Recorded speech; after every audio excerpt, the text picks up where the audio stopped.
என் நெஞ்சில் குடியிருக்கும் என் மாப்பிள்ள, என் தங்கச்சி, எங்க அக்கா, என் சின்னையா, என் சின்னாத்தா, பெரியாத்தா, பெரியா, அண்ணன், தம்பி அனைவருக்கும் வணக்கம். மாப்பிள்ள தேனிலிருந்து தமிழக வெற்றி கழகத்துக்கு உள்ள வந்தாச்சியா.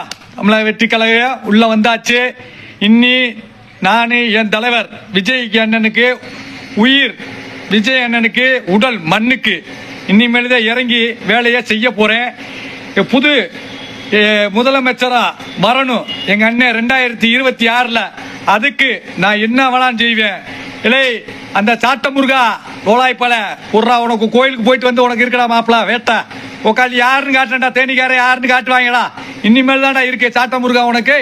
ஏண்டி ஆம்பளவா அப்படிங்கிற எப்படி அசிங்கமா வாயில பேசுற? நீ யாருக்கு வேலை பார்க்குற? எல்லா டிடிலையும் புல் விஷயத்த இனிமேல் நம்ம வீடியோவில் பார்க்க போறடா மாப்பிள்ள சாட்ட முருகா. உக்காளி இருக்குடா உனக்கு. ஆமா, தளபதி அண்ணனை 2026 நான் முதலமைச்சரா உட்கார வைக்கலன்னா என்னாலும் கேளு, என் முடிய துணையா இருக்காண்டா. ஒரு மனுஷனை எவ்வளவு இம்சை பண்ணிருக்கீங்கன்னு இப்பதாண்டா உங்க டீச்சர் பூரா தெரியுது. இந்த வந்துகிட்டு இருக்கேன்டா மாப்பிள்ள, வாரண்டா மாப்பிள்ள. என் தங்கச்சி எல்லாருமே உள்ள இறங்கி செய்யணும். கூட்டம் சேர்க்கிற கூட்டத்தை எப்படி காட்டணுமோ அதே மாதிரி ஓட்டையும் நம்ம போட்டு காட்டணும். அது நான் வணக்கம்டா மாப்பிள்ள நான் சொல்லிக்கிறேன். இவங்களை பூரா நான் பாத்துக்கிறேன். எவன் வந்தாலும் சரி நான் பாத்துக்கிறேன்.